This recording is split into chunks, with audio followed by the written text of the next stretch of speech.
Hi, I'm Stephen Rudolph, and this is Multiple Natures Live. And on this show, I'm going to be talking about how you can align your potential and thrive. And in the Multiple Natures Live program, over the last 4 episodes that we've been running, I have been interviewing different people who are at different stages in their lives with different issues that they've been facing. And I've been bringing to them the tools of multiple natures to help them identify where their natural abilities lie so they can connect it with what they do. And in doing that, to help them find more purposeful, meaningful, and balanced lives. In today's program, I'm not going to be doing an interview. I'm going solo today. And I'm going to be sharing a key concept with you. One of the ideas, one of the fundamental principles that underlies the entire multiple natures philosophy and concept. And it's something that's really dear to my heart and something that blew my mind when I first discovered it. Oh, I guess it would probably be about 15, 18 years ago while I was living in India. I had spent 21 years living in India searching for ways of understanding human potential and to live the most impactful life I possibly could, and then taking those learnings and sharing it with others. So today's program is really a very special one because this one concept that I'm going to share with you is something that will change your perspective of the idea of health, first of all, and what well-being really is. And it will get rid of some of the misconceptions that I lived with for the better part of my life, and I still see most people getting wrong. And so the idea is a topic, the word that I'm going to be talking about is something called swastha. And it's a Sanskrit term. And it comes from, well, the term can be found in various traditional Indian texts, Vedic texts. And especially if you know something about Ayurveda, right? Ayurveda is India's traditional health science or medical science or science of life. And why it's important to understand this term is because I see most people spending a better part of their lives and much of their energy trying to chase health. And what I see people doing is seeing health as some sort of external measurement to be attained. And the measurement would be something about your body weight, your body mass index, right? That might be something that you look at. Your weight on the scale, right? You weigh yourself and maybe you compare it to a measurement like a mean that according to my height, what is the ideal, what's the ideal weight that I should have. And if it's more than that, then it's problematic. And if it's less than that, then I might not be healthy. So people, in most cases, are trying to take off some weight in order to get into that health bracket. And they believe that if I can get to this ideal weight, then I'll be healthy. Another measurement that people look at is cholesterol, right? We go and we have our blood tests and we want to make sure that our cholesterol levels are within a given range. We're told that if our cholesterol is in this particular bracket, then that means that we're experiencing a state of health. And what's troublesome about these measurements, I mean, the elephant in the room, in a way, is there are a lot of people whose vital statistics, these measurements, fall within the range of what's supposed to be healthy, but yet they wind up having other kinds of health problems. We've seen people who die in the gym. People said, like, I don't know how it was possible. This person was like the epitome of quote unquote good health. And so what is it about that? I see people killing themselves. There are multi-billion-dollar industries out there helping people to lose weight or to get trim and to get quote unquote healthy. But it causes people a lot of pain, and it doesn't necessarily lead to the results that people are looking for. It's problematic for me. But once I understood this version of health, this concept of health, everything changed for me. And here it goes. It's something like this. So I'm going to share a screen with you, and something like this. The word swastha is made of two parts. The first part is swa, which means self, and the second part is stha, which means to be situated in. So swa plus tha means to be situated in yourself or to be aligned with yourself.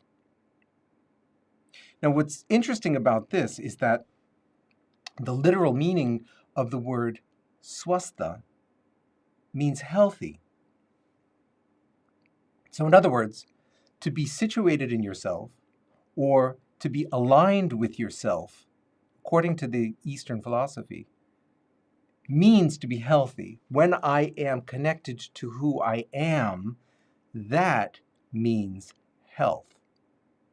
So that blew my mind when I saw that. And I said to myself, wait a minute, what does that mean? What does that mean to be connected to yourself? And how does that bring about a state of health? So here's what I further understood from that. Every person has a number of qualities in them that make up their personality. Different, you could call them abilities or tendencies. I use the word intelligencies and natures. And these different qualities are in different, I guess you can say, levels of manifestation in my body or in my mind. And for example, I have, as we all do, an ability with language. And so some people have a more pronounced ability with language. They're language wizards. They're very good at expressing themselves with words, and other people struggle at it. But for some people, it's a natural talent or ability. Other people are gifted with numbers, right? It comes easily to them. They calculate figures in their head, and they can just do it without even thinking. It comes second nature to them. And other people, even if they give it all their effort, they struggle, and the numbers never really add up, so to speak.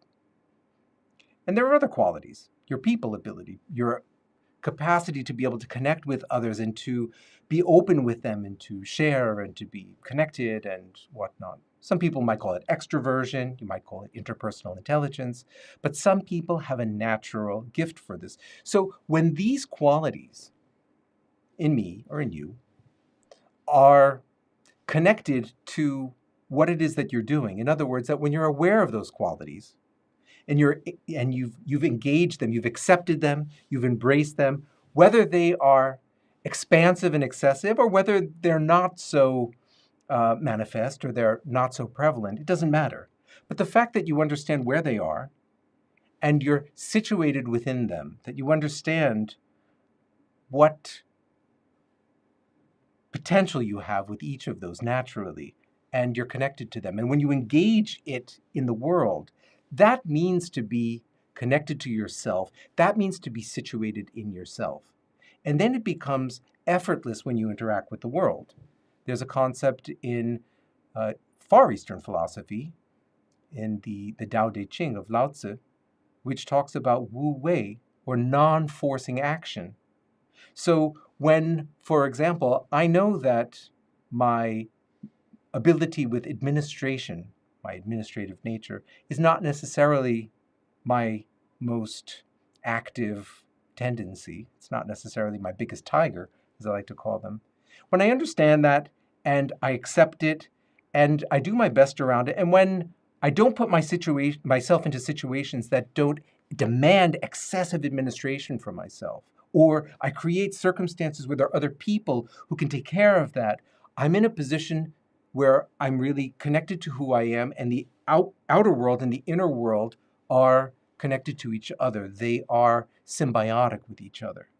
It doesn't require me to make excessive exertion or excessive effort in order for my energy to flow through me.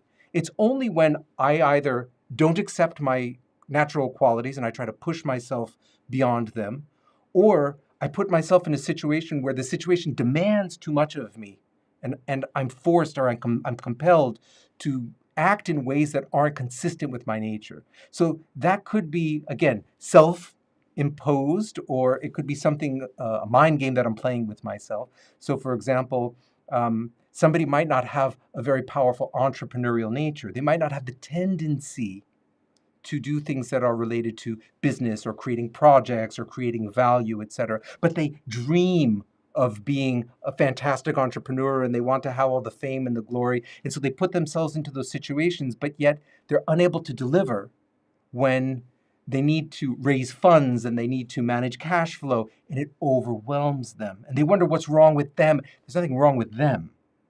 They're perfect. But that person might be a better engineer or a better customer support person or somebody who might be better in quality control management. So everybody's got these natural abilities. And when you know what they are and you have them aligned with what you're doing, you have the environment around to nurture you, that is to be situated in yourself. That is a state of health. If you take a look in the natural world, right, whether you're looking at, lions and gazelles, or if you're looking at, pick any animal that you might find out in the natural world, they are themselves. They're not trying to be some other animal. I mean, unless you're watching some crazy YouTube video where they raise a cat to be a duck, or a duck to follow cats, or that sort of thing. And then, it thinks that it's something else. But that's because it was put into a very unnatural environment and tricked into believing that it was something else. We don't see those kind of misconceptions in the natural world. But we see it frequently in the world of humans, where people believe themselves to be something that they're actually not. And I don't think that this was necessarily the case generations ago, for other reasons. I won't get into the details now, but I think that this is definitely a symptom of the modern times, where people, children especially, they don't see their parents going to work or doing work, or if they see them doing things, they just see them perhaps, typing things, and they're not really sure what it is that they do. And when they go to school, they're disconnected from their parents, and they're watching things on YouTube, which is things that are happening in other places in the world, and they're fantasizing about doing things and being things that are not coming from their normal or natural environment. And in the process, that's where much of this confusion starts to evolve and starts to develop. So it's no wonder why children go to school for so many years, then they go to college and they graduate and they don't know what they want to do afterwards. Or why so many people are in midlife thinking, who am I and what path did I take? That there's a statistic that says somewhere around 85% of all working professionals are not working in the field that they graduated in. And that 63% of all college graduates are graduating not knowing what they want to do or where they want to go. I mean, that's crazy to think about, that you go through all of that time in education just to get out in the world and to then start asking yourself, who am I? What is it that I'm going to do? And so what's going on here is that people are not thinking first about, who am I? How do I get aligned with myself? And how am I going to step out into the world in a way that I'm aligned with who I am? But let's get back to health. So, as I was saying, in the natural world, there's something which is called homeostasis, right? We see that in environments, and it can happen at the level of the organism, that an organism is in a perfect state of balance where all the cellular respiration and activities are happening at a very comfortable and normal rate. We can also see homeostasis in an environment of, like, in a habitat that's there.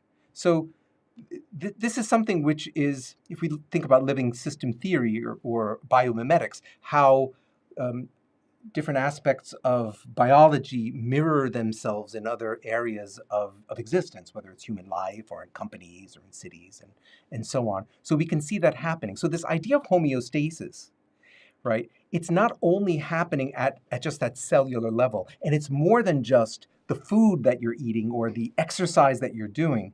It has first to do with how you as an individual are engaging with the world that you're in. And that means, who am I? What are my natural abilities, my natural tendencies, and how am I bringing them to the world so the world can make use of them and find value with them. So I'm integrated with the world. People appreciate me. They find value. They get value from me in whatever way it is that I deliver, whether I'm helping to protect people physically or legally, or whether I'm teaching them something and I'm helping them gain certain skills, or whether I'm helping them to organize a wedding for the most important day of their life. So I know that these are my qualities and I bring that to them. And in response, people value me. People, um, they remunerate me for that. They praise me. I get status. And in the process of that happening, I get something which is a reward. It could be financial reward, but the reward that I get is happening here in my mind, or in my brain actually, that I get the reward of what Dr. Loretta Bruning calls happy chemicals. So those happy chemicals are dopamine, serotonin, and oxytocin. So when I do work that I love to do, there's a dopamine release. I look forward to doing it. Like in my case, hey, I look forward to doing my lives, or I look forward to teaching people or to guiding them in their. So when I know that I have to do that, I get excited. My brain starts to secrete this reward chemical, dopamine. It's the same chemical that gets released when you think about food, or when you're eating food, or in the case of sexual stimulation, or in the case any time that you get a reward when you do something.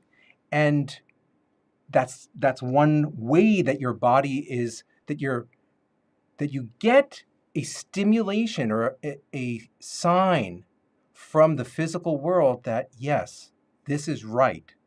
This is good for me. I'm balanced. Another chemical that gets released is serotonin. So that's when people say, hey, great job. You're so awesome. Thank you. I'm going to recommend you to, oh, you're the best. So when you get that kind of praise, then the body is releasing serotonin. The brain is releasing serotonin. So that's the status, the feeling of status that, hey, man, yeah, all right, I rocked that one. I feel good. I feel like I'm on top of my game. Your brain is secreting that chemical. You're feeling right. That's when all the other respiratory functions in your body, cellular respiration, et cetera, are starting to, they're moving. Your blood is flowing. You're feeling good. And the third is oxytocin, right? So that's when people want to be around you. They want to give you a hug. They want to give you a pat on the back. They want to be around you. They want to have relationships with you, whether it's a romantic relationship or whether it's a friendly relationship. People want to be with you, and you feel positive and you feel stimulated around that. And all of this is coming from your being in alignment with who you are and connected to the world that you're in. We haven't even gotten to eating the right food or having to do exercise. Because when you're in this state and these things are happening naturally, your blood is flowing, you're breathing normally, you're breathing naturally, you feel good without even having to do any other exercise, etc.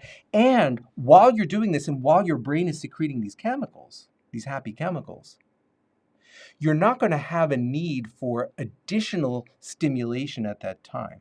Like right now, you can probably see it. I'm in a state of flow, right? I'm talking, I feel like I'm on, I'm connected, my energy is flowing. So the last thing from my mind is, what am I going to eat right now? Or I need some chocolate, or I need a shot of coffee to like get me. I'm already going.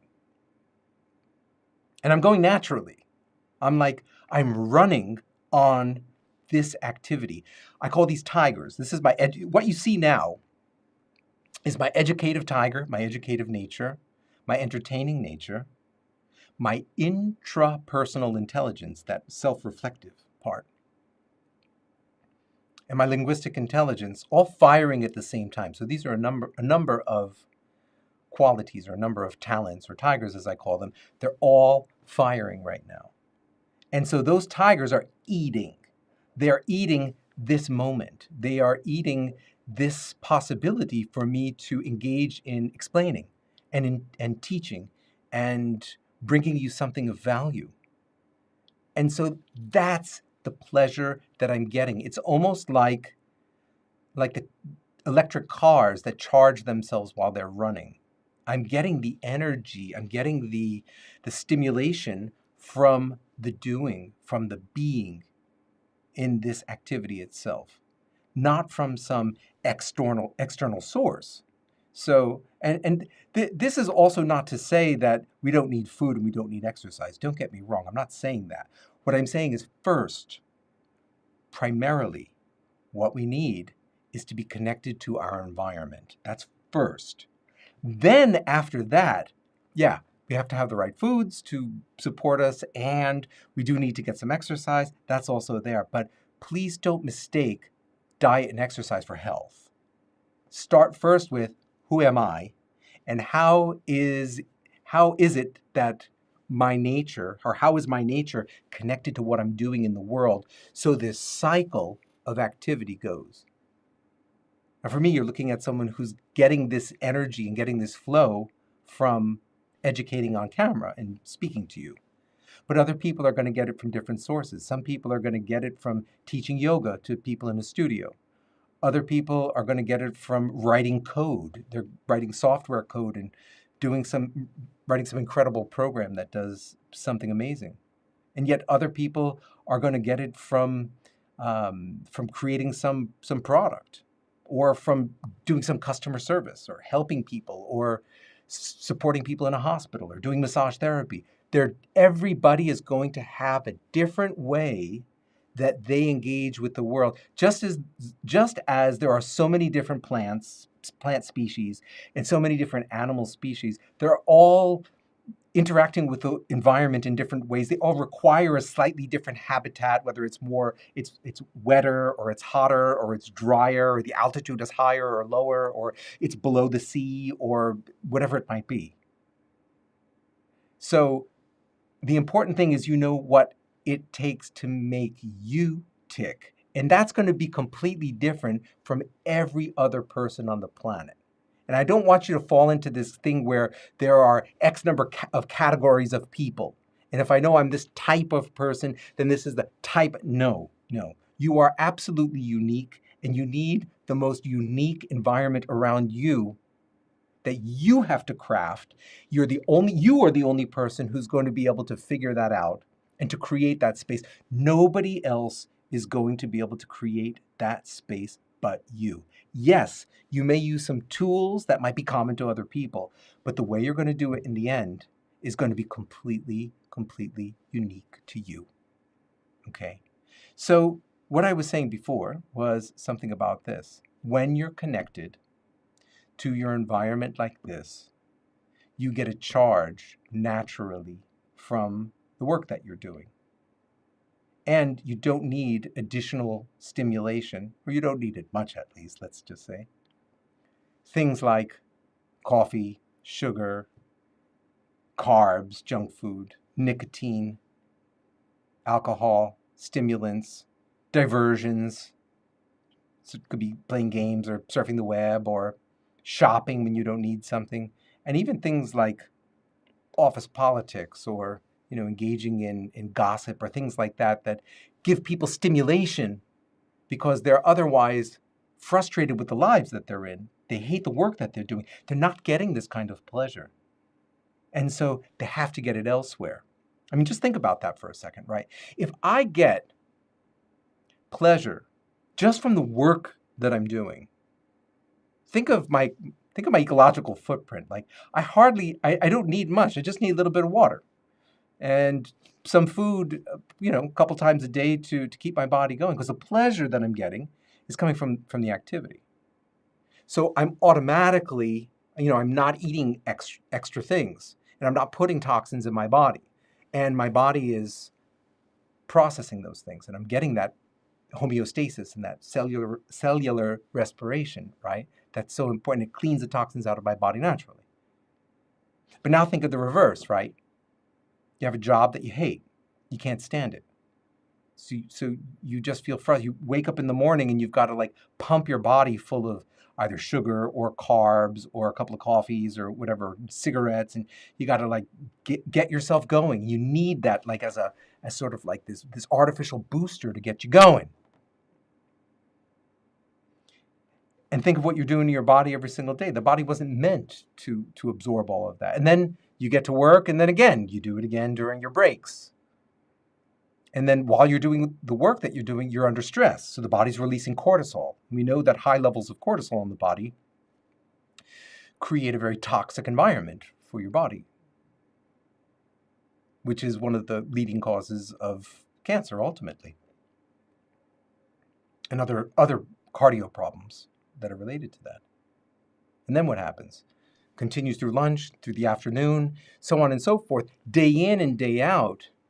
It's no wonder why, even though people go to the gym, and even if they're trying to watch their weight and what's happening is that you go back to work that's not connected to who you are, and it's just like putting gasoline on the fire. You go to the gym and you're just trying to put it out, or you're eating a diet, you're just with that healthy food and all that extra broccoli, you think that you're doing yourself some good. But then you go back to that toxic work environment, and it's like 8 hours a day, plus the time that you're thinking about it and you're stressing about it and so on and so forth. So then my question is it any wonder why there's such a high percentage of obesity, like in the United States? I forget the number, but I know that it's like over 50 or 60%. And why there are such high rates of cancer, and why there are such high rates of mental disease and disability. Because the health thing is starting largely from here. The majority of people are not connected to who they are and to what it is that they're doing. So if people want to get healthy, we've got to come back to this concept. And this is where the East really has something wonderful to offer us. We've got to get back to swastha. Swa means self. Stha means to be situated in. So swastha means to be aligned with oneself or situated in oneself. And when you are swastha, well, then you're healthy. Then automatically all the other stuff starts to fall in line. So that's the basic idea of swastha that I want to share with you. I hope that your mind is as blown as mine is and was when I first discovered this. It surprised me. It completely changed the way that I look at health. And I see it in myself. And listen, it's not that I also don't get out of alignment. Sometimes it also happens to me too, even though this is the work that I do.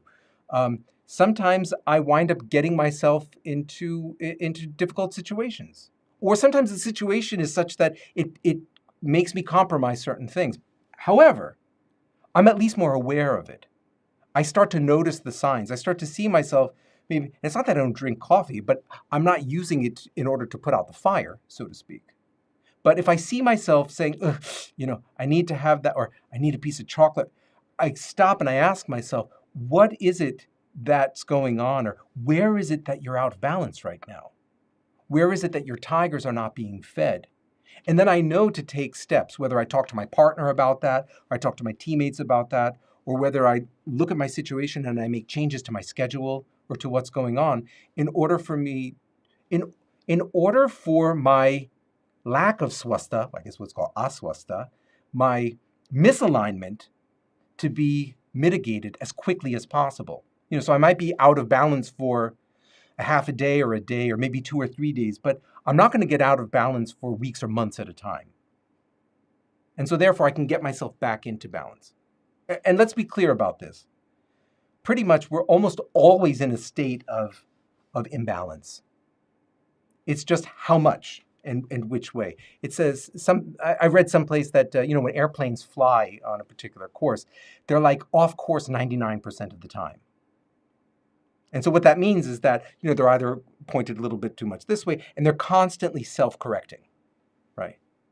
Because if a plane left from New York and it was going to California and it was off by like 1 degree, well, by the time it got to the West Coast, it would be about 500 miles off course, which is significant, just by 1 degree. And so that constant self-correction is going on in the plane's autopilot system.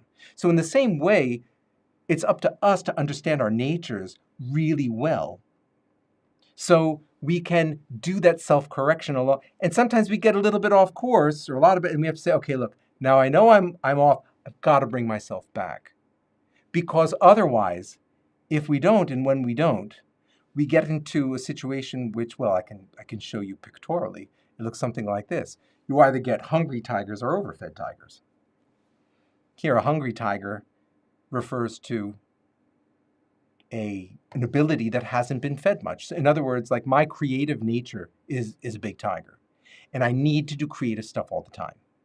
My musical is also a big one. So if I don't get to do enough musical stuff or creative stuff, then after a while it starts to eat away at me from inside. And so then I know to stop. And in my work, I don't always get an opportunity to do it professionally. Like if I do the music for the background of my shows or something, then I get an opportunity to do that. But when I don't, then that means I have to stop, and I've got to sharpen my axe, do something musical for a little while, and then I feel relieved and I can get back to work. And doing that, by the way, is like a turbo boost. It's like, you know, getting a shot of espresso. There's a dopamine release that happens while I'm playing music. And so I can use that strategically. Now for you, it might be different. It might be doing a Sudoku if numbers or logic is your point. It might be helping somebody if you're providing nature is a big one. It might be doing something naturalistic. If you have a naturalistic tiger, that's a big one. Getting outside or taking care of some plants or going to play with a pet for a while. So the way that you address feeding those hungry tigers is going to be different than others. And if it's hungry tigers for a short period, that's one thing.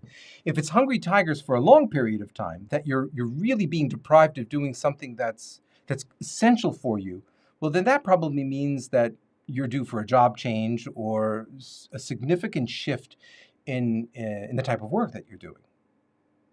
The other side is also there that I mentioned, which is overfed tigers. So that's when any of your abilities are being overstretched. So if, for example, your linguistic ability is not your strong suit, but yet you're asked at work to do a lot of writing work, day in and day out for some days or weeks at a time, well, that could really burn you out. That could make you swastha. That can get you out of alignment. For short time's okay, but for a long period of time, no. And what's valuable about this concept of understanding these tigers and understanding the definitions that I'm talking about is that it gives you the ability to be able to point out specifically where I'm misaligned and where I am aligned. And I'll just show you let's see if I have it here someplace. Okay. All right, I don't have it on the screen. That's okay. So, wait, no, I think I can show you. Hold on. Just give me 1 second. I have a lot of buttons here that I'm pushing and I'm learning how to program. I'm managing my whole event here. And it's going to be in a folder that looks like, hang in there with me for a second. Here it is. I got it. Okay. Thank you. So the multiple intelligences and multiple natures. So these are the qualities that I'm talking about. So it's your bodily intelligence, your interpersonal intelligence, your logical, etc. So this is the MN framework that I use where I talk about these tigers. When I know what they are, and I'll put these in the show notes for you so you don't have to feel that you need to know them or learn them, or it might seem like a lot right now. Don't worry about that. We'll get to that later. But once I know what my tigers are, like someone might have a really powerful healing nature, right? They have this tendency to want to help others out of pain, but their job has nothing to do with that whatsoever. But this hungry tiger wants to heal people. So they try to do it at work or with their family members, and maybe it gets them into trouble because they should be doing other stuff. So when you've got that thing going, if you're not feeding it enough, then it could really be detrimental. And vice versa. If you're being taxed, like maybe you have a family member that's ill and you're required to do that a lot and all the time and really take care of them, but that's not your natural tendency to do that, well, that can really burn you out also. So when you know why you're getting displaced, that gives you the control or gives you the power to make adjustments to yourself, your attitude and how you deal with it, or to the external environment that you could strategize to say, I'm in this difficult position now, either underfed or overfed, and that's a place where I need to get to, and I need to talk to my boss, or I need to get my brothers and sisters to help me take care of mom, or whatever it might be. And you strategize and you plan to figure out how you can get out of that misalignment. aligned state, back into a state of alignment, back into a state of swastha. So with that, I guess in a way brings me to a logical conclusion of what health is. Health is when you know all of your tigers, whether they are big, medium, or small. Where are you, my big, medium, or small tigers? Are you around here someplace? I guess they're not here. When you know what your tigers are, we'll find them. Next time I'm going to find those big, medium, and small tigers. When you know what your tigers are, when you know how much to feed them and how to feed them, and when you can create an environment around you that allows you to engage them in a way with your work that you do or with hobbies that you do, so you get that natural and non-forcing interaction with yourself and the world, and the happy chemicals are being released, you're feeling great, you're feeling that flow of energy that's going through you, that's the ideal, and that's where people need to get to. And it's not that difficult to do. All you need to do is know something about your nature and your intelligences. And if you'd like to find that out, you can do so really easily. And this is how you can do so. There's the Multiple Natures test. And if you go to multiplenatures.com, you can take our test online and find out which of your tigers are big, medium, or small. And then afterwards, you'll be able to figure out how you'll be able to put them in balance and to get more swastha. So here's what I'm going to do. I'm going to show you a small video that recaps everything in just a short frame. It's a lot of fun. It's a video that I've made. So this is me also doing my visual tigers and my entertaining tigers and my musical tigers all together. So I'm going to show you this video, and then after I will recap and say thanks. And here we go. Get ready for this one. In 99 seconds, I'm going to change your perception of what being healthy means. Most people think of health as some measure of their ideal weight, cholesterol level, or body mass index. The ancients in the East had a different perception of this concept. More than 3,000 years ago in India, the book Charak Samhita mentions the word swastha. Swa means self, and stha means to be situated in. So swastha means to be situated in oneself or aligned with oneself. The interesting thing is that the literal meaning of the word swastha is health. In other words, when you're aligned with your natural abilities, you are healthy. When you're clear with what your innate potential is and you align it with the type of work that you do, your brain releases happy chemicals like dopamine, serotonin, and oxytocin.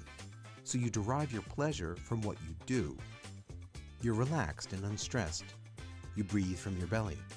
You don't have a desire to stimulate yourself unnecessarily with caffeine, sugar, junk food, nicotine, alcohol, or other means that create toxins in the body. You feel alive, and you burn calories naturally, and your body will automatically tell you what it needs.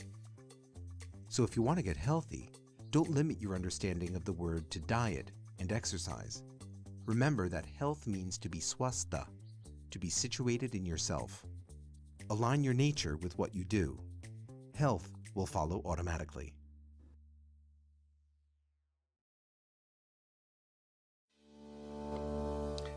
So what did you think about that? I hope you enjoyed it. That took me about, it's about a week to make, and I had a blast making it. And I hope that it was a great summary for our show today, that you understand the concept of swastha, that it means to be situated in yourself. And when you're connected with who you are and what you do, there's no stopping you. Your life is going to be sublime. You will feel lots of energy, and you'll have glide in your stride. And so I encourage you to check out the Multiple Natures test and also check out the show notes. Don't forget to subscribe. So if you want to know when the show is happening or you want to get some updates, make sure you subscribe. I'm going to be doing a lot of videos, talking to a lot of great people in the future who are also amazing practitioners and users of Multiple Natures. And in case you are a professional who's working with people and you would like to also make use of the Multiple Natures test and framework with the people who you work with, here's one way that you can do so. We have a course that's a certification program, so check that out also. And with that, I will say thank you. I'm going to catch you next week. Take care. Leave me some comments and let me know what you think. Are you swastha? Are you in? Are you out of alignment? And we'll catch you soon. Till next time. Thank you.